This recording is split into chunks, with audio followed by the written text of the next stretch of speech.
Olá pessoal, tudo bem? Sejam bem-vindos à nossa primeira aula da disciplina de Teoria das Estruturas 1. Professor Lucas Pessoa aqui, falando com vocês. E o objetivo da nossa aula de hoje é fazer uma apresentação geral e uma revisão dos conceitos, né? Relembrar o que foi visto naquelas 2 primeiras semanas de aula antes da pandemia e tentar rever alguns conceitos aqui, tanto para as pessoas que faltaram, como para vocês que já assistiram a aula e precisam relembrar, rever alguns conceitos, certo? Posteriormente, nas próximas aulas, a gente vai começar a lançar conteúdo novo, conteúdo que a gente precisaria ter dado continuidade, certo? Inicialmente, pessoal, eu acabei comentando com vocês sobre os objetivos, né, da gente estudar a disciplina de Teoria das Estruturas, né? Por que que a gente estuda essa disciplina, né? Por que que a gente dedica um tempo no curso de Engenharia Civil a estudar Teoria das Estruturas, né?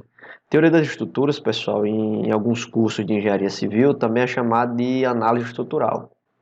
A disciplina ela se trata de um processo, né, de uma etapa do cálculo estrutural, que é a análise estrutural, né, que é aquela etapa do projeto de estrutura que a gente precisa estar conhecendo os esforços internos, os carregamentos, né, precisa estar gerando um modelo estrutural para a gente poder estar elaborando nosso projeto, certo?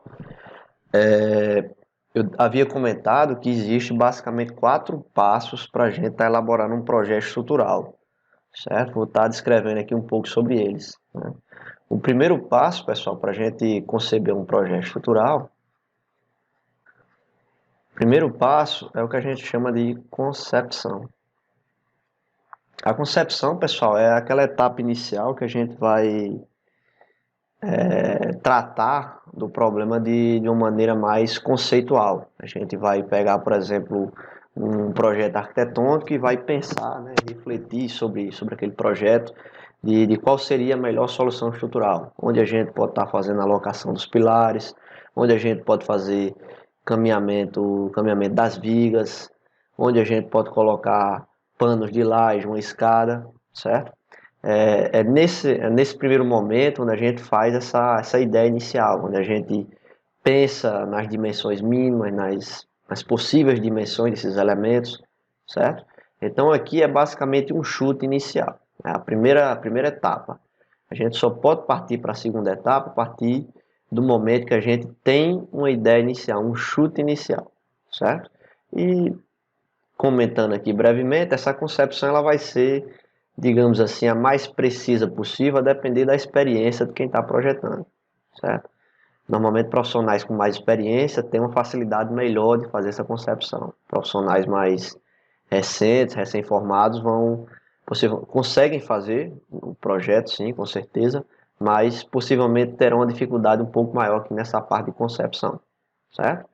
Então, aqui na concepção, a gente vai colher o quê? Posicionamento de pilares, caminhamento de vigas e dimensões, certo? Com isso, a gente consegue passar para a segunda etapa, que é o que a gente chama de análise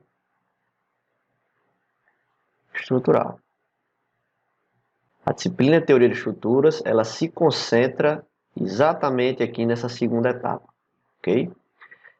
Na análise estrutural, pessoal, a gente vai partir dessa concepção que foi previamente pensada e vamos realizar um estudo, digamos assim, né? Um estudo prévio dessa concepção. A partir dessa análise, a gente vai conseguir obter o que a gente chama de esforços internos, vamos conseguir obter deslocamentos e, em alguns casos também, casos mais específicos, o que a gente chama de modos de vibração e frequências naturais, né? Isso aí são assuntos mais específicos que a gente comenta depois. Então, daqui da análise estrutural, uma etapa extremamente importante para a elaboração de um projeto estrutural, que é aqui onde a gente vai, digamos assim, ter um trabalho técnico bem mais delicado, onde a gente vai precisar pensar realmente como o nosso modelo vai se comportar, se aquela concepção que a gente imaginou, ela, ela vai se comportar de forma adequada na realidade, certo? E aqui precisa de um trabalho técnico bastante, digamos assim, apurado, né? A parte de modelagem estrutural é uma área bem, digamos assim, bem complexa, né? O nível de complexidade da análise estrutural, ela, ela vai basicamente em função do projeto, né? A gente pode estar fazendo análises com modelos simplificados até modelos mais complexos. Isso aí vai depender da, da urgência do projeto, do tipo de estrutura, né? Se ela requer ou não uma análise mais elaborada, certo? Ao longo da disciplina a gente vai conversando um pouco mais sobre isso. Então, saindo aqui da análise estrutural, a gente vai obter os esforços internos e deslocamentos, basicamente, né? Só escrever aqui do ladinho para a gente lembrar. Como saída aqui da análise estrutural, a gente vai ter os esforços internos, vou já falar um pouco mais sobre ele, e os deslocamentos, certo? Nosso principal objetivo aqui da análise estrutural é obter esses dois parâmetros aqui, né? Na verdade são 5, né? São os esforços internos, que vão ser momento fletor, momento torsor, força cortante e força normal. E os deslocamentos, né? Esses deslocamentos, tanto os deslocamentos translacionais como deslocamentos rotacionais, né? Saindo com esses resultados aqui dos esforços internos e deslocamentos, a gente pode partir para a terceira etapa do projeto estrutural, que é o que a gente chama de dimensionamento.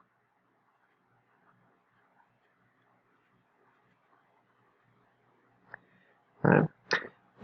O dimensionamento a gente vai precisar principalmente dos esforços internos. Né? A partir dos esforços internos, ou seja, momento fletor, força cortante, força normal e momento torsor, que eventualmente pode aparecer, né? A gente vai precisar dimensionar uma seção transversal para vencer esses esforços internos.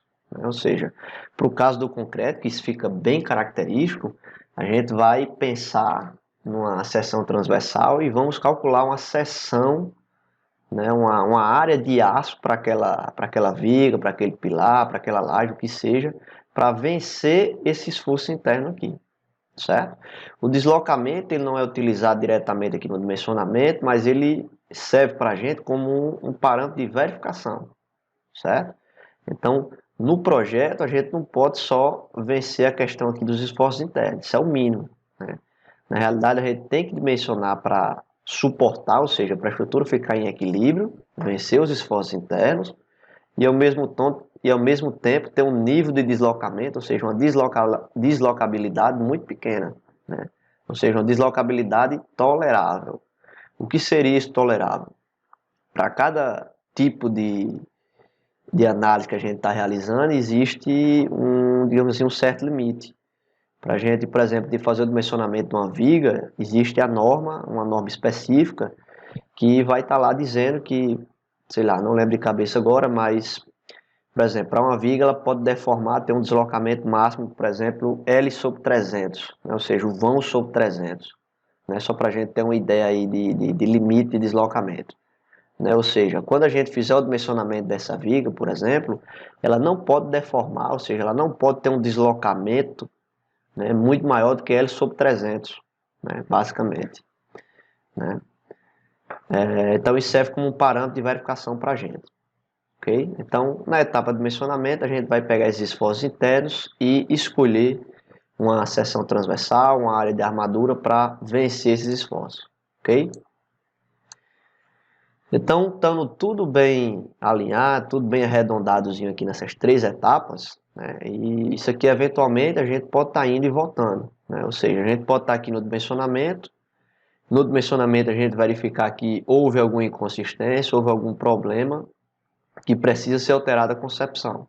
Aí a gente faz a alteração na concepção, alterando a concepção, consequentemente altera a análise estrutural, consequentemente vai alterar o dimensionamento. Então isso aqui é um processo interativo, né? Dificilmente a gente vai pular daqui, da concepção, análise estrutural, dimensionamento e a quarta etapa que é o que a gente chama de detalhamento. Certo? Então, normalmente, o que ocorre é isso. Às vezes a gente está aqui no dimensionamento, realizando o dimensionamento das vigas, dos pilares, né, das lajes, das fundações, e encontra alguma inconsistência, sei lá, talvez a seção transversal que a gente adotou aqui na concepção não seja não seja suficiente para esse esforço interno, né? Talvez o posicionamento dos pilares que a gente adotou seja mais interessante que seja de outra forma, né? Então, isso aqui é meio que interativo, certo? Depois que tudo, essas três etapas aqui estão bem alinhadas, tudo bem redondozinho, tudo bem certinho, a gente vai e prepara isso aqui para a obra, né? Ou seja, isso aqui a gente não pode mandar para a obra. Isso aqui é um trabalho técnico que só nós da engenharia conhecemos, né? Só nós da engenharia temos, digamos assim, capacidade de entender isso aqui, né? De certa forma falando, né? Isso aqui a gente não pode mandar para a obra, né? O pessoal da obra não vai entender isso aqui. Então a gente precisa fazer um trabalho técnico aqui para mandar todo esse trabalho intelectual para a obra, certo? Então a gente faz isso através da etapa de detalhamento, onde a gente vai pegar esses valores aqui de seção transversal, de taxa de armadura, de seção de aço, bitola, espaçamento, o que for, desenhar isso em pranchas, né? Deixar tudo bem desenhadinho, colocar carimbo, colocar especificação técnica, certo? Colocar parâmetros dos materiais, deixar tudo bem desenhadinho, bem bacana para poder mandar para a obra, certo? Então, todo e qualquer projeto estrutural ele tem necessariamente que passar por essas quatro etapas aqui, certo? Alguns autores ou alguns outros profissionais poderiam colocar aqui também uma etapa intermediária que seria verificação, né? Verificações, por exemplo, de deslocamentos, certo? Mas, enfim, em resumo, é basicamente isso: concepção, análise estrutural, dimensionamento e detalhamento. Então, a gente comentou também um pouco sobre os tipos básicos de elementos estruturais, né? Ou seja, com esses tipos aqui de elementos estruturais, ou seja, com as vigas, pilares, lajes e elementos de fundação, a gente consegue fazer praticamente qualquer tipo de estrutura, certo? Ou seja, esses são os tipos básicos de elementos estruturais, certo? Por que isso? Cada tipo de elemento desse daqui vai ter um esforço interno preponderante, certo? Por exemplo, o caso das vigas. No caso das vigas, o esforço interno preponderante é o que a gente chama de flexão, flexão simples, ou seja, é a atuação conjunta do momento fletor e esforço cortante. No caso dos pilares, o esforço interno preponderante aqui nos pilares é o esforço normal, ou seja, compressão na maioria das vezes ou eventualmente tração também, certo? Em pilares também é comum a flexão. Em pilares é comum o que a gente chama de flexão composta, ou seja, é a atuação conjunta do momento fletor e da força normal, certo? No caso aqui das lajes é semelhante às vigas, a gente também tem a atuação conjunta da flexão, né? Ou seja, momento fletor e força cortante, ok? E nas fundações aqui há uma certa mistura, certo?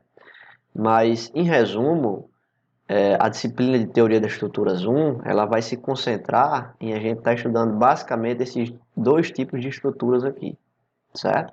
As fundações elas vão aparecer para a gente aqui na forma de apoios, certo? O dimensionamento de estrutura de fundação, a análise dessas estruturas aqui, vocês vão ver na disciplina específica, certo? Por que que a gente utiliza, por que que a gente estuda somente vigas e pilares aqui na disciplina de Teoria de Estruturas, né? Eventualmente vamos estudar também alguns outros tipos de estruturas, como por exemplo, treliças e arcos, né? Mas, enfim, aqui são estruturas mais diferenciadas. E, assim, por que que a gente estuda isso? Porque em Teoria de Estruturas 1, a gente trabalha sempre com estruturas planas, certo? Ou seja, a gente trabalha com estruturas no plano bidimensional, no plano 2D, ok?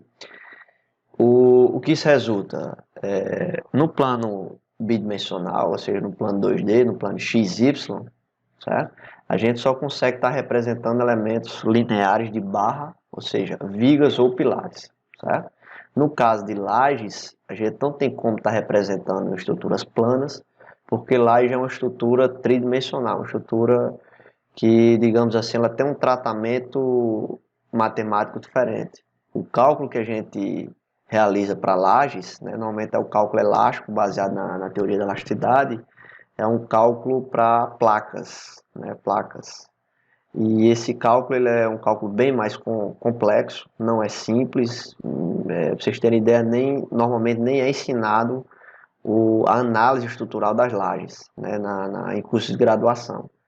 O que normalmente a gente vê é algumas tabelas de dimensionamento simplificadas, onde a gente já tem um modelo de laje previamente feito, calculado. A gente insere alguns parâmetros específicos da laje que a gente está analisando e obtém os esforços internos através de tabelas ou ábacos, né? Se a gente quiser fazer uma modelagem mais específica, a gente tem que partir para outras metodologias, né? Como, por exemplo, métodos numéricos ou o método analítico, que é extremamente complicado, certo? É assunto que é visto normalmente em pós-graduação, certo? E como eu comentei, os elementos de fundação eles vão aparecer aqui também para a gente como apoios, certo? E as treliças e arcos também são estruturas que podem ser representadas no espaço 2D, certo? E também vai ser objetivo da nossa disciplina, ok? Então, em resumo, o que a gente vai ver durante a disciplina inteira vai ser vigas, pilares, né? Muitas vezes as vigas isoladas, depois vigas e pilares formando pórticos, certo? Pórticos simples, pórticos compostos, certo? E posteriormente a gente vai estudar também algumas coisas sobre treliças, treliças simples. Vamos ver algumas coisinhas também sobre estruturas em formas de arcos, né, os famosos arcos triarticulados, ok? Então, em suma, com esses tipos de elementos básicos aqui, a gente consegue estar compondo praticamente qualquer tipo de estrutura, certo? Qualquer tipo de estrutura, digamos assim, das convencionais que a gente tem convívio diariamente, né? Alguns tipos de estruturas especiais podem ter digamos assim, um comportamento, algum tipo de elemento diferenciado, certo? Mas, digamos assim que talvez aí 95% das obras aí que a gente vê diariamente sempre vai ter esses elementos aqui, no mínimo, certo? No mínimo. Tranquilo? A gente comentou um pouquinho também sobre as ações, né? As ações nas nossas estruturas, certo? Se vocês lembram, as ações nada mais são do que os carregamentos que atuam, né?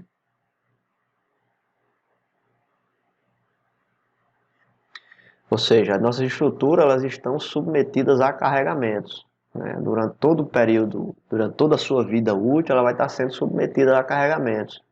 Que carregamentos são esses, né? Existem várias nomenclaturas diferentes que a gente poderia estar descrevendo aqui, mas utilizando a nomenclatura da norma específica para o cálculo de ações em estruturas, né, sejam elas de concreto, madeira, aço, o que seja, é a NBR 6120, né, que teve sua atualização agora em 2019. Nessa norma, a gente tem discriminando como que deve ser feita a consideração dessas ações, como deve ser feito a consideração desses carregamentos, quais são as cargas mínimas, né, de utilização, cargas variáveis, certo? E essa norma ela utiliza a nomenclatura de ações, né? Ela classifica em ações permanentes. O que seriam essas ações permanentes? Essas ações permanentes, pessoal, são ações que vão estar ocorrendo durante toda a vida da estrutura, né? Então, durante todo o período de vida dela, enquanto ela estiver de pé, a estrutura vai estar recebendo esse tipo de ações permanentes. Que tipo de ações são essas? Normalmente, peso próprio, certo? Peso próprio é uma ação permanente, durante toda a vida da estrutura ela vai estar tendo que suportar pelo menos o seu peso próprio, né? Normalmente nós temos também a atuação das alvenarias, temos a atuação dos revestimentos, certo? E assim por diante. Eventualmente podemos ter também algum equipamento que, que terá que será utilizado naquela estrutura durante muito tempo, que a gente pode eventualmente também considerar como ação permanente, né? Existe outra nomenclatura também na norma que ela chama de ações variáveis,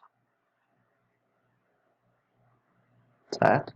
o que seriam essas ações variáveis. Como o próprio nome já está ilustrando aí para a gente, ações variáveis elas variam ao longo do tempo, né? Ou seja, variam ao longo da vida útil da estrutura. Elas podem estar ocorrendo, podem não estar ocorrendo.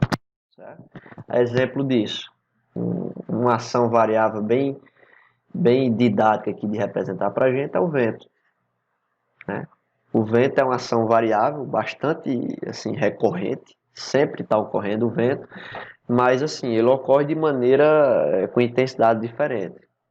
Pode ter horários do dia, horários ou meses, dias específicos do mês que o vento vai estar mais forte, outros dias pode ser que o vento esteja mais fraco, né? Então é uma ação variável. Toda e qualquer estrutura vai ter a incidência do vento, porém com a magnitude maior ou menor, certo? Outro tipo de ação variável também são as cargas de utilização, ou seja, as próprias pessoas, né? Pessoas, móveis, né? A gente está fazendo estruturas, está construindo estruturas para habitação, né? Habitação, áreas comerciais, depósito, o que seja, né? Então, normalmente, sempre vai estar havendo trânsito de pessoas, vai ter alguma mobília também, que é também considerado uma ação variável pela norma, certo? Outro exemplo também são empuxos, né? Empuxos vindo do terreno adjacente. Também exemplo disso seria a variação de temperatura, certo? A variação de temperatura também é uma ação variável, né? Bastante recorrente também. Em alguns tipos de estrutura essa ação é muito considerável, né?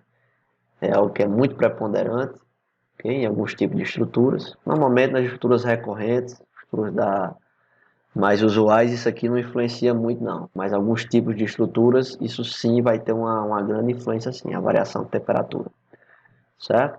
E por fim a norma também tem a classificação do que ela chama de ações excepcionais.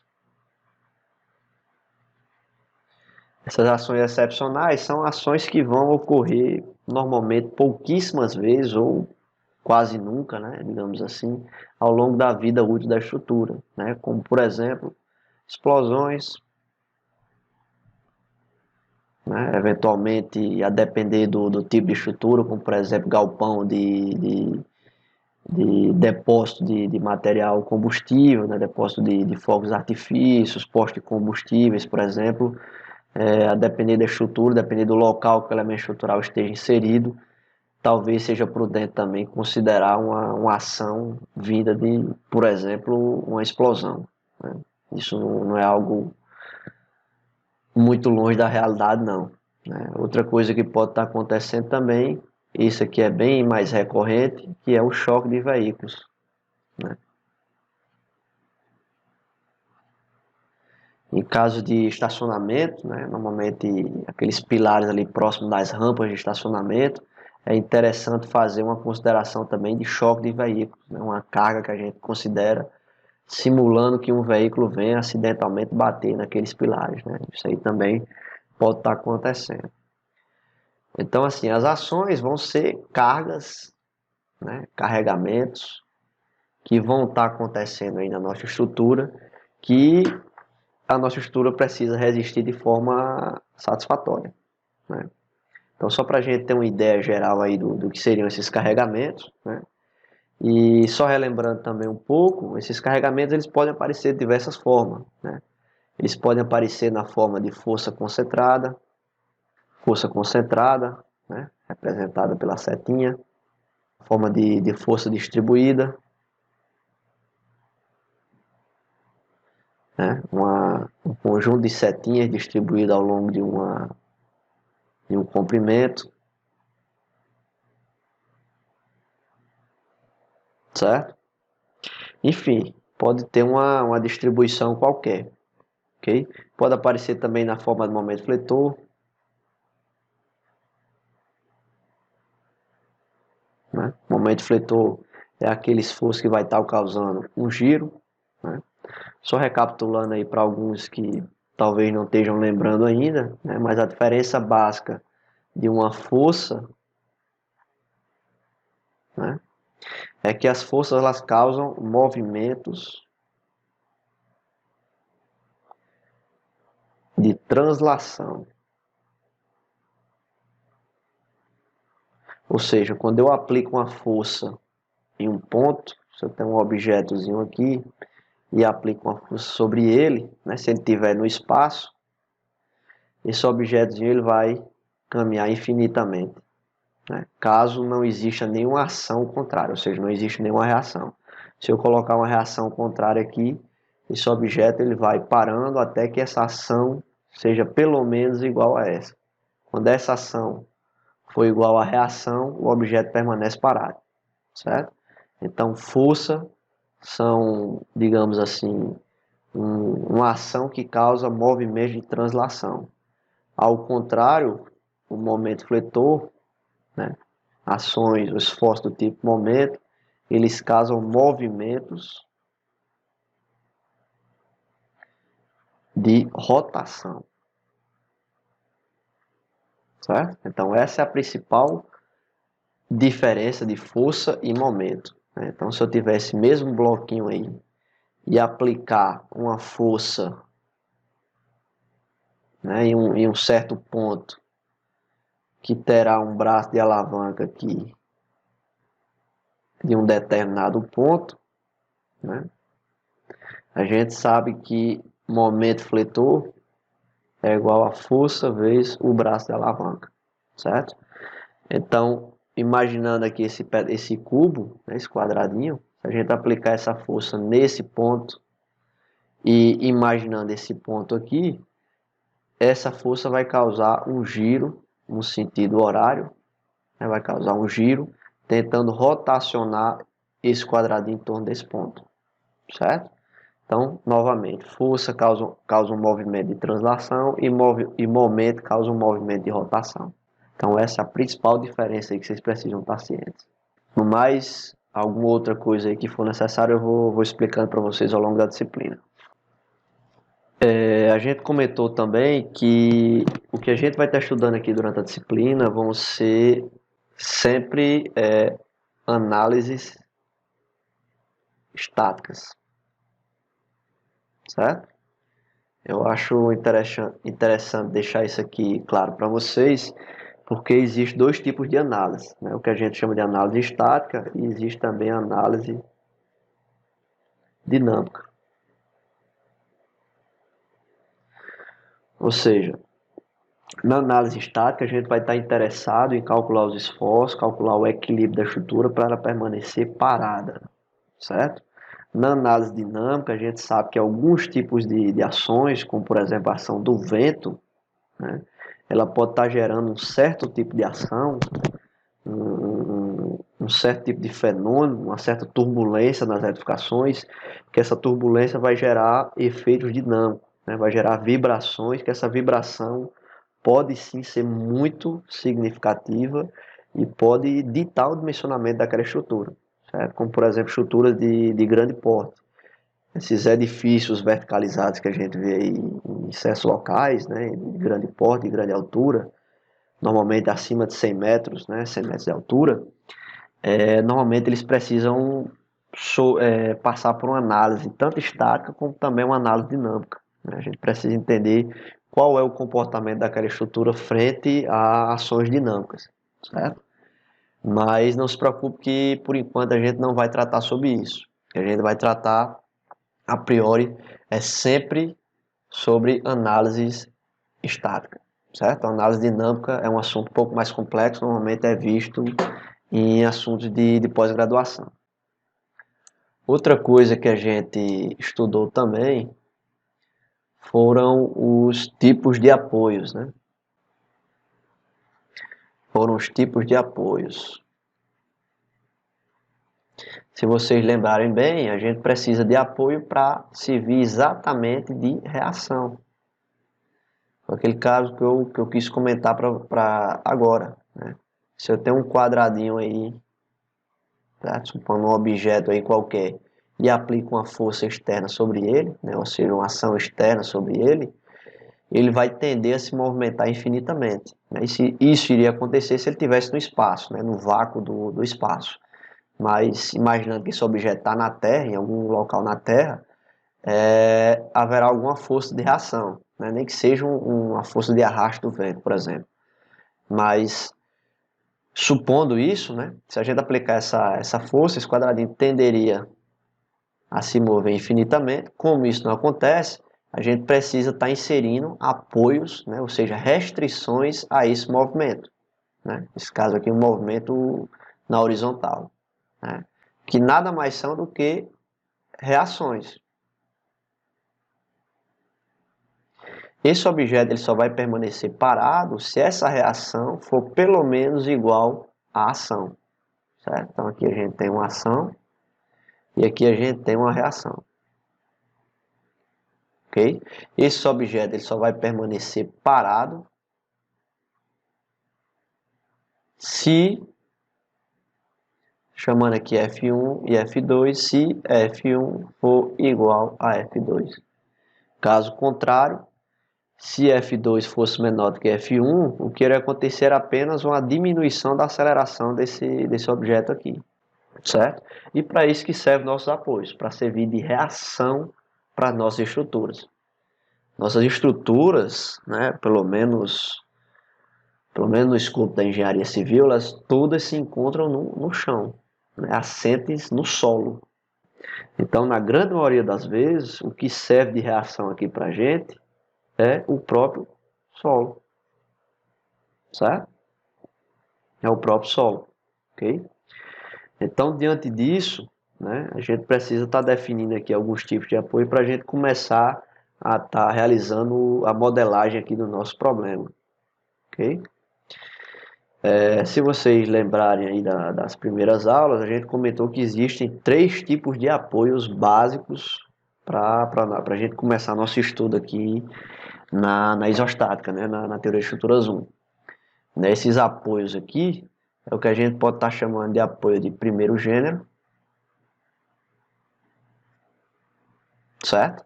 Que normalmente é aquele apoiozinho que a gente representa dessa forma, uma setinha com um tracinho, certo? Alguns autores também representam dessa forma, um triângulozinho com algumas bolinhas, né? O famoso rolete, certo? O importante a gente entender aqui é que o apoio do primeiro gênero, ele sempre vai estar gerando para a gente aqui uma restrição à movimentação, certo? Ou seja, apoio do primeiro gênero, ele sempre gera uma restrição à movimentação. Essa restrição vai ser de acordo com o posicionamento do apoio, né? Ou seja, ele representado dessa forma, ele está gerando uma reação ao movimento vertical, certo? Para cima ou para baixo, certo? Ou seja, esse pontozinho aqui do apoio, ele nem pode se mover nem para cima nem para baixo, mas ele é livre para se mover aqui na horizontal. Tanto se mover na horizontal como rotacionar em torno desse ponto, certo? Então, apoio do primeiro gênero, ele vai gerar apenas uma reação, ok? O apoio do segundo gênero, seguindo essa mesma linha de pensamento, ele é um apoio agora que ele vai apresentar agora 2 restrições a movimentações, né? Normalmente é aquele apoio que ele é representado dessa forma aqui, ó, a setinha com os risquinhos aqui, né? Esse apoio aí, pessoal, ele vai trazer para a gente agora duas restrições a movimento, né? Nesse caso aqui, está sendo uma restrição ao movimento vertical e uma restrição ao movimento horizontal, certo? Ou seja, esse pontinho aqui do apoio, ele nem consegue se mover na horizontal, nem consegue se mover na vertical. Ele é livre apenas para rotacionar em torno dele próprio, certo? Então, novamente, a característica do apoio de segundo gênero é que ele apresenta 2 reações. Eu estou representando aqui na vertical e na horizontal, mas nada impediria que esse apoio tivesse assim, inclinado, certo? Já adianto para vocês que possivelmente a gente vai fazer exemplos mais à frente que isso aqui vai acontecer, certo? É um apoio de segundo gênero, ele pode estar em qualquer direção, ele pode estar em qualquer sentido aqui. A única especificidade dele é que ele vai apresentar sempre 2 reações a movimento, ok? Isso vai depender da forma como ele está representado graficamente. Tranquilo? E o apoio terceiro gênero. E o apoio terceiro gênero, normalmente é o apoio que a gente chama de engaste, né, o famoso engaste. Ele normalmente é representado dessa forma, né, uma barrinha que tem a sua continuidade e esse pontinho aí, certo? O apoio do tipo engaste, né, o apoio terceiro gênero, seguindo a mesma linha de raciocínio, ele vai apresentar para a gente agora três restrições a movimentações, né? Ou seja, ele vai restringir o movimento vertical, vai restringir o movimento horizontal e vai restringir também agora o movimento de rotação, certo? Ou seja, esse pontinho agora ele não consegue se mover de forma nenhuma, certo? Ele nem se consegue se mover na horizontal, nem na vertical, nem rotacionar em torno dele próprio, ok? Essa é a característica do apoio terceiro gênero, tranquilo? Só relembrando aí, porque a gente vai passar ao longo da disciplina toda estudando esses apoios aí. A gente viu também um pouco sobre a estaticidade das estruturas. Para a gente poder estar realizando o estudo, poder estar praticando a análise estrutural, a gente precisa fazer uma certa divisão estática das estruturas, certo? Por que isso? Porque a depender do tipo de estaticidade de um elemento estrutural, da estrutura, né, como um todo, ela vai precisar receber um tratamento de uma forma ou de outra. Nós temos, né, três tipos de estruturas, né, as estruturas isostáticas, as estruturas hiperestáticas e as estruturas hipostáticas. Esses são os três tipos de estrutura que existem, né? Qual a característica de cada uma? Nas estruturas isostáticas, né, só fazer um breve comentário aqui antes de retornar a isso.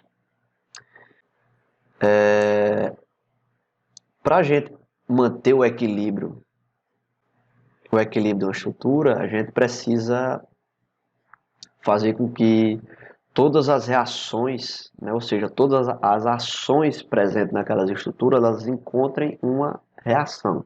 Ou seja, toda ação externa que esteja sendo gerada, que esteja incidindo naquela estrutura, ela precisa encontrar o seu caminhamento, precisa chegar até um local. Esse local normalmente é até o solo. Ou seja, falando de outra forma, aquele esforço, aquela ação do vento que está chegando na estrutura, ela precisa, ao longo da, daquela edificação, ela precisa encontrar um caminho até chegar nas fundações, certo? E como isso acontece? Sempre através da ação e reação. A ação do vento vai passando como reação para os elementos estruturais, vai passando para as vigas, vai passando para os pilares, vai ser transmitida até chegar nas fundações, certo?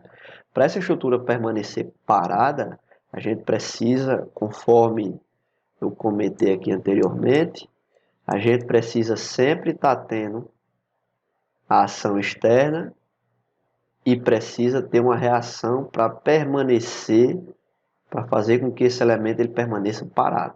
Caso contrário, a gente não vai ter o equilíbrio da estrutura, ok? Então, para isso, a gente precisa fazer as condições de que todas as forças, somatório de todas as forças e de todos os momentos sejam igual a zero, certo? Ou seja, quando eu fizer o somatório de todas as forças de ação e de reação e de todos os momentos de ação e de reação, eles precisam ser iguais a zero, certo? Somente isso, somente dessa forma é que eu consigo garantir que aquela estrutura está em equilíbrio, ou seja, não existe nenhuma força ou nenhum momento sobrando naquela estrutura, ok? Então, com isso, para o caso aqui da gente de estruturas no espaço, né, estruturas 2D, a gente sempre vai ter três equações, que são o somatório das forças em x, né, ou seja, forças horizontais, somatório das forças em y, ou seja, forças verticais, e o somatório dos momentos em torno do eixo z, certo? Imaginando aqui o eixo tridimensional, né, y, X e Z, certo? Ou seja, a gente sempre vai ter estruturas no plano, né? Estruturas no plano são estruturas aqui que está contemplando somente o eixo X e o eixo Y, certo? Ou seja, a gente vai ter forças em X, forças em Y, e esse ponto aqui também pode estar rotacionando em torno do eixo Z, certo? Que seria o caso do momento fletor, né? Em torno de Z. Então, quando eu fizer todos esses somatórios aqui, tudo isso aqui precisa ser igual a zero, certo? Então, essas três equaçõezinhas aqui agora, né, a partir desse momento, a gente vai começar a chamar elas agora de equações de equilíbrio, certo? Ok? Que, nesse caso, de estruturas em 2D, sempre são três equações de equilíbrio. Ok? Então, tendo explicado isso, a gente pode voltar para cá e definir o seguinte. Nas estruturas isostáticas, né, sempre, para a gente poder classificar, saber se se a estrutura que a gente está avaliando, a gente está analisando, ela é isostática ou não, a gente precisa avaliar isso aqui. A gente precisa ver que o número de equações de equilíbrio, ela precisa ser, vou voltar aqui um pouquinho, o número de equações de equilíbrio, ela precisa ser exatamente igual ao número de reações de apoio. Ou seja, se minha estrutura ela apresentar três apoios e nós temos exatamente três equações de equilíbrio, ela vai ser classificada como estrutura isostática. Caso ela apresente um número de equações de equilíbrio maior do que o número de reações de apoio, ou seja, ela apresenta um número redundante de apoios, ou seja, falando de outra forma, né? É como se ela tivesse mais apoios do que o necessário, né? A característica dessas estruturas hiperestáticas é que elas permitem a redistribuição de esforços. O que seria isso? É o mesmo dizer que essa estrutura, ela, por exemplo, ela permite, no caso de uma falha estrutural, por exemplo, um pilar se rompendo, no caso extremo, né? Estruturas hiperestáticas, normalmente elas permitem uma redistribuição desse esforço. Se esse pilar vier a falhar, por exemplo, essa carga desse pilar ela pode ser transferida para outros elementos vizinhos, né? Estruturas hiperestáticas elas permitem, elas têm essa característica, né? Diferente das estruturas isostáticas, que se porventura alguma reação ela vier a falhar, ou seja, algum apoio dessa estrutura deixar de existir, ela não tem capacidade de redistribuição, certo? Ou seja, se eu retirar algum apoio aqui da estrutura isostática, ela deixa de ficar em equilíbrio, certo? Então ela perde seu equilíbrio. E quando ela perde o equilíbrio, ela passa a ser uma estrutura hipostática, que nesse caso, a gente tem um número de equações de equilíbrio inferior ao número de reações de apoio, certo? Certo? Aqui esse negócio de equações de equilíbrio menor do que o número de reações de apoio, certo? Vale lembrar que as estruturas hipostáticas elas não são assunto da engenharia civil, certo? Não existe interesse prático em estudar essas estruturas, certo? Todas as estruturas da engenharia civil, a gente tem o interesse que elas permaneçam paradas, certo? Eventualmente que sim existe um certo nível de deslocamento, uma certa deslocabilidade das estruturas, mas isso é mínimo, certo? Mínimo, ok? E só para diferenciar aqui mais um pouco, a estrutura isostática é exatamente o assunto da disciplina de Teoria de Estruturas 1. Certo? Por isso que vocês têm duas disciplinas de Teoria das Estruturas. Teoria das Estruturas 1 ela é específica para estudar as estruturas isostáticas e Teoria 2 é específica para estudar as estruturas hiperestáticas. Certo? Por que essa divisão? Porque existe um tratamento, ou seja, um cálculo diferente para cada uma delas. Certo? Para a gente resolver as estruturas isostáticas, a gente vai usar sempre isso daqui, as famosas equações de equilíbrio. Nós iremos passar todo o semestre, todo o período, aplicando essas três equaçõezinhas aqui. Independentemente do tipo de estrutura que a gente estiver analisando, a gente sempre vai analisar através dessas equações de equilíbrio, certo? Para o caso das estruturas hiperestáticas, que é quando a gente tem uma redundância de apoios, né, uma redundância de vinculações, essas equações de equilíbrio, elas sozinhas não são suficientes para resolver a estrutura, né? No caso das estruturas hiperestáticas, a gente precisa, além dessas equações de equilíbrio, a gente precisa também conhecer o que a gente chama de rigidez da estrutura. Rigidez estrutural. Certo?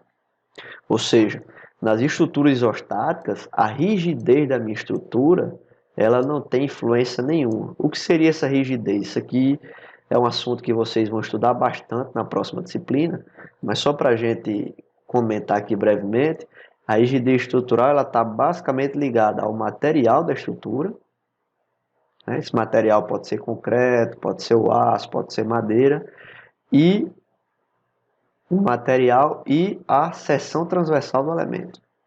Seção transversal.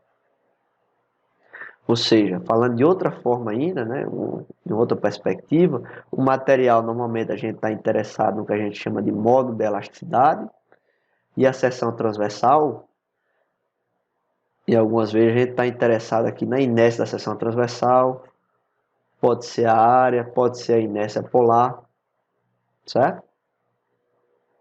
Ou seja, dependendo do tipo de elemento, se eu estiver analisando estruturas submetidas à flexão, eu vou estar interessado no modo de elasticidade e na inércia.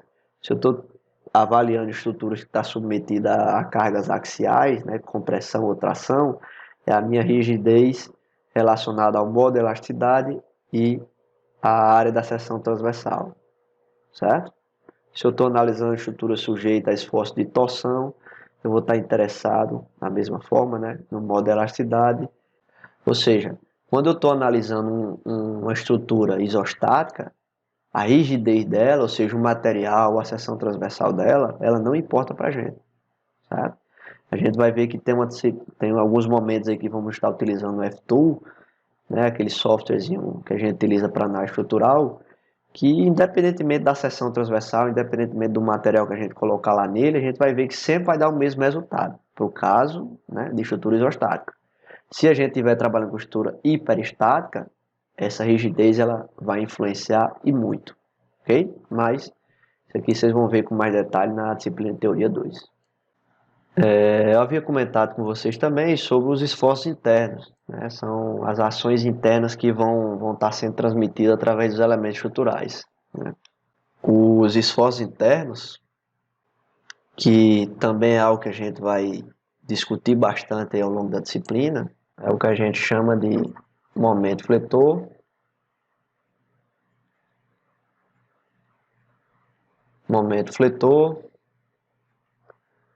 forças normais, temos o momento torsor e temos também a força cortante.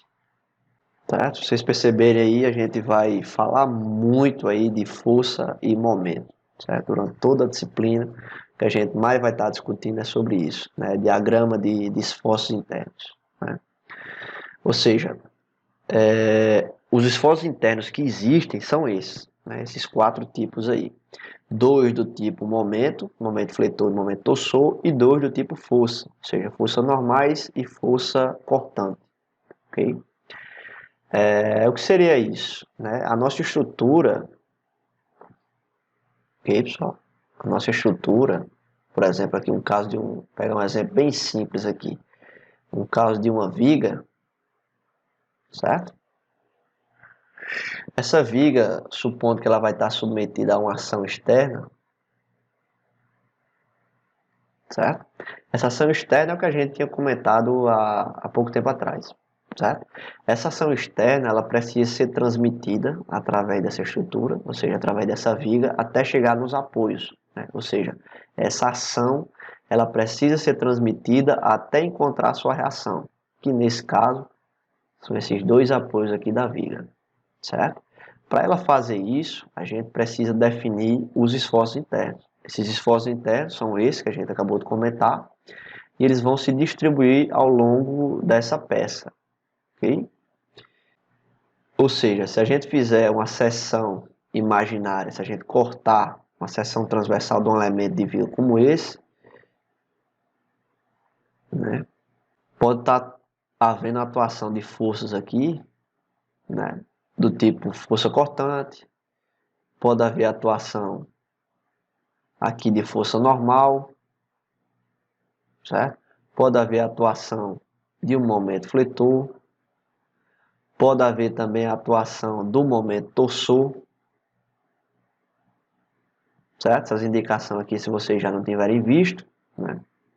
Setinha dupla é a indicação do momento torsor, seta simples, né, no sentido do eixo longitudinal da peça, é força normal, e no sentido transversal da peça é força cisalhante, né, a força cortante. Se tiver tentando gerar uma rotação desse ponto, é o que a gente chama de momento fletor, ok? Eventualmente pode estar aparecendo esses quatro tipos aí, né? Eu representei aqui no caso dessa viga, né? Essa viga em específico eu acabei de desenhar, ela nem vai ter atuação no momento torsor, nem vai ter atuação de força normal. Para esse caso aqui, ela teria atuação apenas do momento fletor e da força cortante, certo? Mas a depender da estrutura, por exemplo, um pilar já seria um pouco diferente.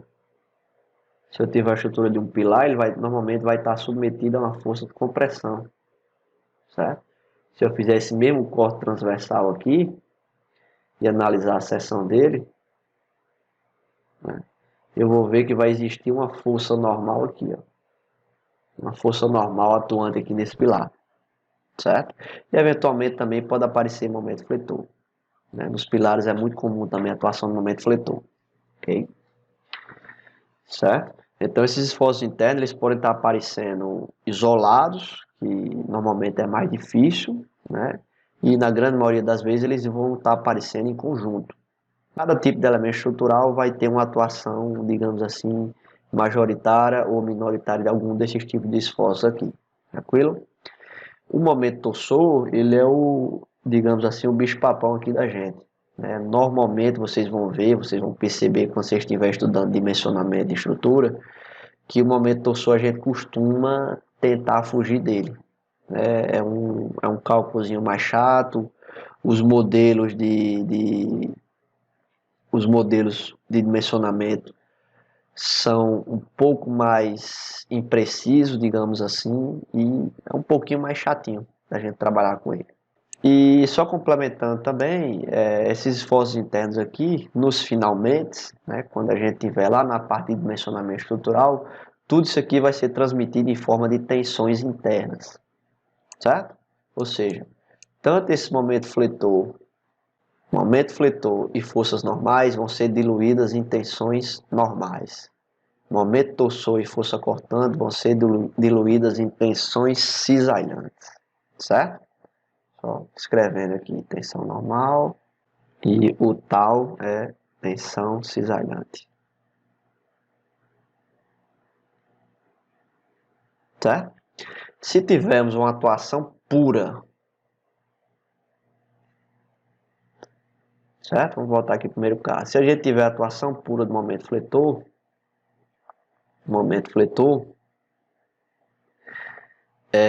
lá nos finalmente, quando estiver sendo feito o dimensionamento dessa estrutura, esse momento fletor ele vai ser diluído numa tensão normal. Como, professor? Se vocês lembrarem lá da disciplina de resistência dos materiais, vocês devem ter visto uma equaçãozinha dessa forma aqui, ó. Momento dividido pelo módulo resistente à flexão, certo? Reescrevendo de outra forma, momento dividido pela inércia vezes o y. Esse y é uma distânciazinha relativa, certo? Então, momento fletor, inércia da seção transversal e o y, que é a distância relativa ao CG da peça, certo? Então, esse momento fletor ele vai ser diluído em uma tensão normal. Se tivermos uma força normal pura,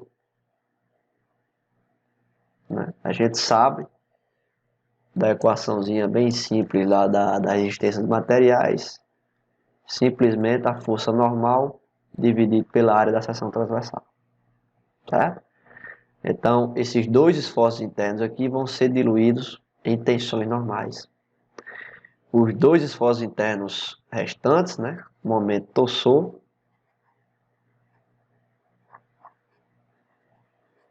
se vocês lembrarem, lá também existe uma equaçãozinha semelhante a essa.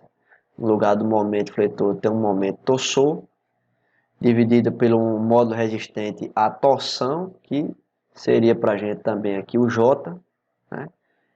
No caso aqui da flexão do momento fletor, a gente tem a inércia da seção transversal. No caso do momento torsor, a gente tem a inércia polar da seção transversal, certo? Tem uma diferençazinha.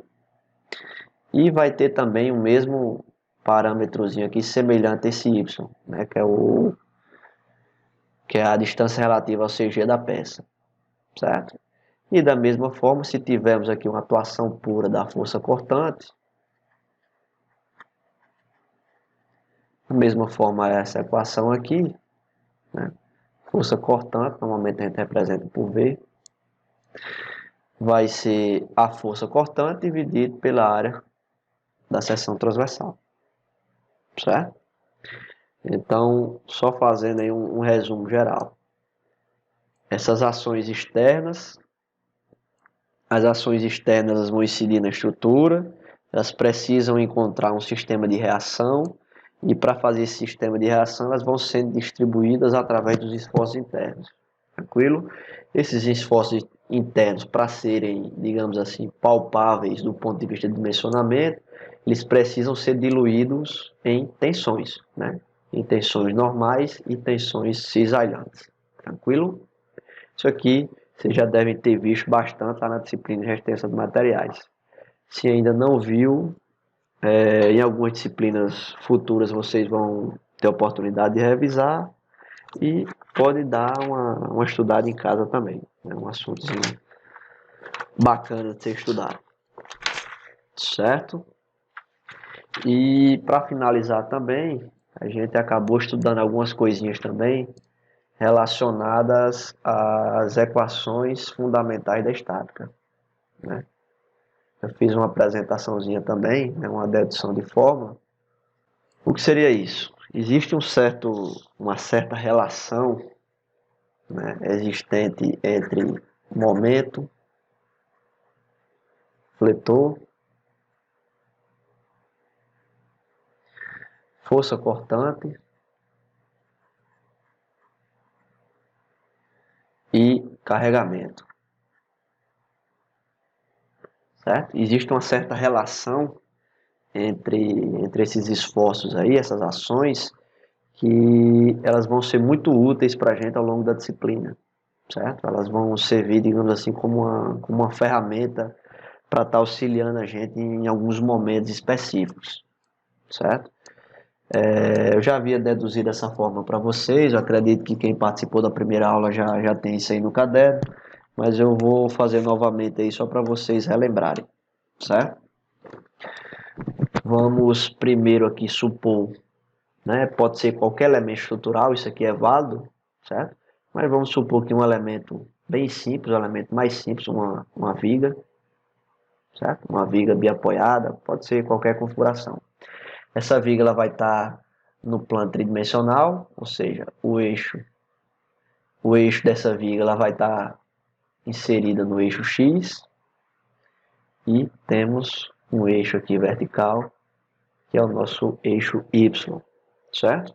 Essa viga ela pode estar submetida a uma configuração qualquer de carregamento, não nos interessa no momento que tipo de carga é essa, se é uma carga distribuída, se é uma carga concentrada, né? Não interessa, pode ser qualquer tipo de configuração de carregamento, né? Eu chamo esse carregamento aí de Q de X, certo? Uma função qualquer de carregamento. Se a gente isolar um pedacinho aqui dessa viga, ou seja, um pedacinho infinitesimal aqui, dx, né?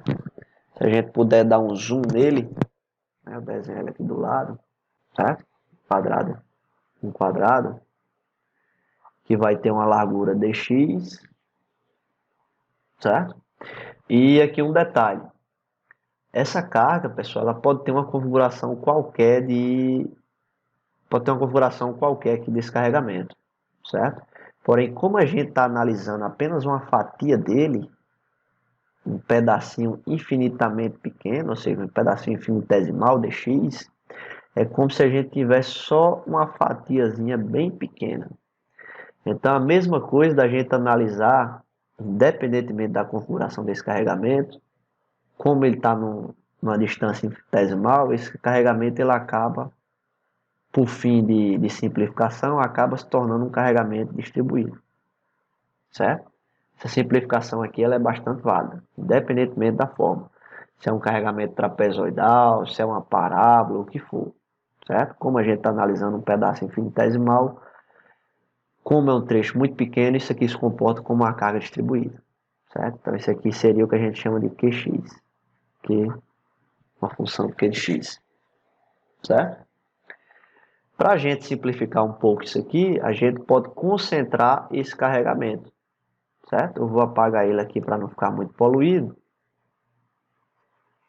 certo? A gente vai concentrar esse carregamento. Como a gente pode fazer isso? Simplesmente calculando a área dele, ou seja, qual seria a área.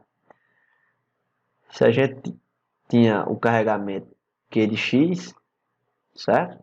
Então a gente tem um carregamento distribuído ao longo da distância dx. Então, para a gente ter a força concentrada dele, né, exatamente no CG do carregamento, a gente basta multiplicar a função do carregamento vezes essa distância dx.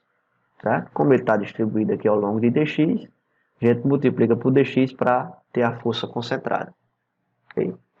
Então, essa força concentrada aqui é equivalente ao pedacinho dessa força distribuída. Tranquilo?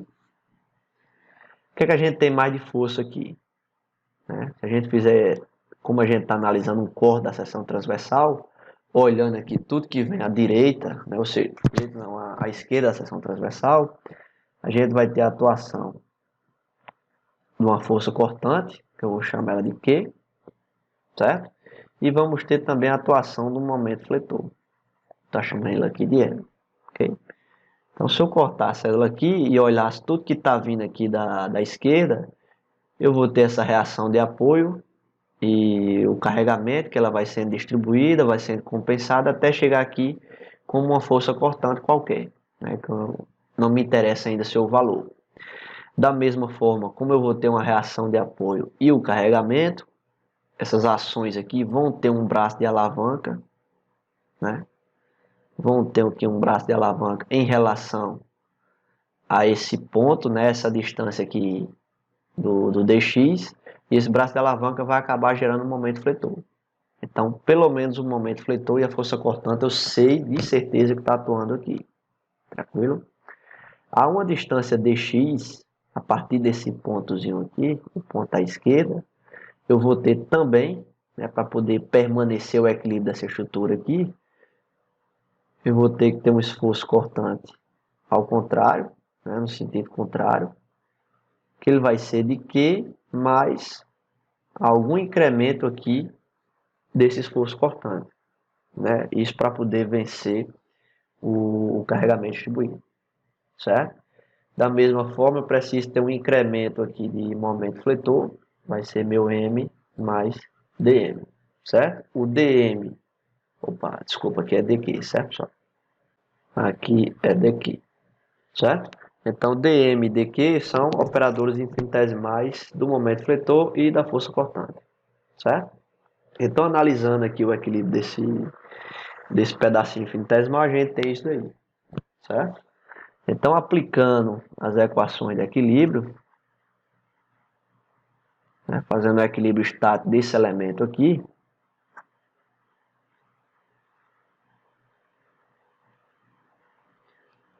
né, o que é que a gente tem?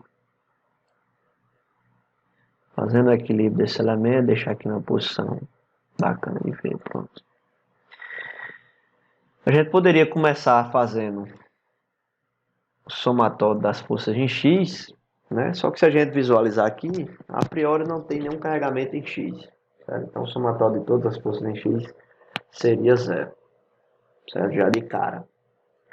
A gente pode começar aqui fazendo somatório das forças em y igual a zero, certo? Então, para isso acontecer, o que é que a gente tem de força em y? Então, força vertical, a gente vai ter do lado esquerdo força cortante Q, né? Assumindo aqui o sentido para cima como positivo, ok? Ou seja, o cortante, a setinha apontando para cima, nesse caso aqui é positivo, certo? A nossa carga, a nossa força distribuída aqui referente ao carregamento, né, a carga concentrada, desculpe, ela está no sentido contrário, apontando para baixo, então ela entra aqui negativa, ficaria Q dx, certo? A outra força. E aqui para finalizar do lado direito, a gente tem a atuação também para baixo, então a carga negativa também, né? De Q mais dQ, certo? Tudo isso aqui para permanecer em equilíbrio precisa ser igual a zero. Simplificando aqui essa equação, nós podemos cortar esse valor do cortante com esse valor do cortante, sobraria para a gente Q dx menos dq igual a zero, certo? Simplificando ainda mais isso daí, a gente tem que dq, né, passando para o outro lado da equação e passando dividido aqui o dx, então a gente tem dq sobre dx igual a menos q. Esse q eu não estava representando aqui por simplificação, mas esse aqui a gente sabe que é uma função, né, do eixo x, certo? Então a gente chega aqui na primeira equação fundamental da estática. Essa equação ela está trazendo a relação existente entre a força cortante e o carregamento externo, ok? Ou seja, ela está dizendo que a derivada da força cortante ela vai ser igual a menos a função do carregamento, ok? Então, porventura, a gente pode estar trabalhando com ela também, certo? Vou apresentar já já uma aplicaçãozinha dela aí. Se fizermos também agora, para finalizar, o somatório dos momentos em torno de um ponto, né? A gente pode escolher, poderia escolher qualquer ponto, mas vamos escolher esse ponto aqui em específico, né? Avaliando esse ponto em específico, fazendo o equilíbrio dele, chama esse ponto aqui de, sei lá, de A, certo? Então, fazendo o somatório dos momentos fletores em torno, opa, os momentos fletores em torno de Z, olhando para o ponto A, considerando positivo sentido horário, certo? Isso aqui tem que ser igual a zero. Para isso acontecer, o que é que eu tenho aqui? Ó? Olhando aqui para esse ponto, o que é que eu tenho da atuação do momento fletor? Eu tenho primeiro aqui esse momento fletor, que já é uma carga de momento fletor pura, vindo aqui para a gente, né? Então, vou anotar ele aqui. Eu tenho o meu M. Eu tenho a força Q, que como está distanciada desse ponto A, ela tem um braço de alavanca aqui dx. Então, a minha força Q, força cortante Q, ela está gerando um momento fletor aqui em torno de A. Esse momento fletor vale Q vezes o braço de alavanca dx. Certo? O momento fletor aqui, M, está girando em sentido horário, é positivo. Q dx também gira em sentido horário, também é positivo. Então, vai entrar aqui positivo mais Q vezes dx, certo? Temos ainda a atuação aqui da nossa carga concentrada, Q dx, que está exatamente aqui na metade da distância dx, certo? Olhando aqui para sempre o nosso ponto A. Então, o braço de alavanca aqui dessa carga, ela vai ser dx sobre 2. E como ela está girando aqui, ó, olhando para esse ponto A, ela está gerando um giro no sentido anti-horário, certo? Então, como ele está diferente aqui do sentido que a gente adotou, a gente vai colocar ele aqui como negativo. Então ele vai entrar Q dx, que é a força, vezes o braço de alavanca. O braço de alavanca é dx sobre 2, certo? O que é que ainda temos ali? Ainda temos aqui, para finalizar, a atuação desse outro momento fletor aqui, né, o incremento do momento fletor do lado direito, né, que seria o M mais dm. Né? Como ele está no sentido também anti-horário, ele vai entrar para a gente aqui todo aquele tempo como negativo. Então, a gente vai ter aqui menos M mais dm. Tudo isso aqui para permanecer em equilíbrio tem que ser igual a zero. Certo? Fazendo as simplificações necessárias também. Momento corta com esse momento. Deixa eu ver se tem alguma coisa aqui não. E se a gente lembrar lá da disciplina de cálculo 1, né, lá atrás, vocês vão lembrar que isso aqui são operadores infinitesimais. Certo? Ou seja, ela está indicando para a gente que isso aqui é um valor infinitamente pequeno, um valor muitíssimo pequeno. Né?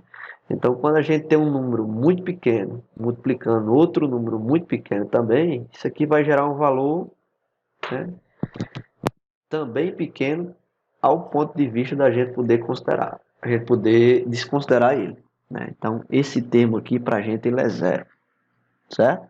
Novamente, eu tenho um valor muito pequeno multiplicando outro valor muito pequeno. Isso aqui vai gerar um valor menor ainda do que eles, certo? Então a gente desconsidera também esse termo. Simplificando, né, o que é que sobrou aqui para a gente? Sobrou Q dx menos dm. Tudo isso igual a zero. Transferindo o termo para o outro lado da equação e isolando, a gente vai ter dm sobre dx vai ser igual a Q. Né? Esse Q também vai ser uma função de x. Certo? Então aqui nós chegamos à segunda equação fundamental da estática. Certo? A partir dessas duas equações aqui, elas podem nos auxiliar bastante aqui no andamento da disciplina. Né? Por quê? Porque a gente tem uma relação, a gente consegue visualizar aqui a relação bastante íntima entre o momento fletor e a força cortante. Certo? E realmente isso existe. Né? Ou seja, a derivada do momento fletor ela vai ser igual ao cortante. Certo? Como é que isso pode ser útil para a gente? Normalmente, é interesse da gente estar encontrando os esforços máximos e mínimos. Né? Muitas vezes não é interesse da gente estar conhecendo um momento fletor ao longo de todo o eixo da viga. A gente às vezes precisa saber simplesmente onde é o ponto de momento fletor máximo, onde é o ponto de momento fletor mínimo. Né? Para a gente encontrar um ponto de momento fletor máximo, a gente pode estar utilizando essa equação aqui e lembrar da definição de derivada. Né? O que é a derivada? A derivada nada mais é, né, imaginando aqui uma vigazinha bem apoiada aqui novamente, não, uma vigazinha bem simples, né, submetida a um carregamento aí distribuído, tá? Essa viga ela vai ter um diagrama de momento fletor, né, que ele vai apresentar um comportamento. Eu ainda não apresentei isso para vocês, mas só para vocês terem uma ideia, né, para a gente ilustrar isso aqui. O diagrama de momento fletor dessa viga biapoiada com carregamento distribuído, ele tem essa forma aqui, a forma de uma parábola. A gente vai desenvolver isso aqui depois, mas só para vocês terem uma ideia. Né? Vai ser uma parábola. E como é que a gente faz para descobrir o ponto onde o momento fletor, né, isso aqui é o diagrama do momento fletor, onde o ponto de momento fletor será máximo. Se a gente lembrar lá da definição de derivada, a gente sabe que a derivada ela nada mais é do que uma taxa de variação, né? Mais especificamente uma taxa de variação instantânea. Né? Ou seja, falando em outras palavras, a derivada vai ser a inclinação dessa reta tangentezinha aqui ao longo da função. Certo? E como é que a gente faz para descobrir onde está o momento fletor máximo? Basta a gente fazer igualar essa derivada aqui a zero. Certo? Se a gente fizer dm dx igual a zero, ou seja,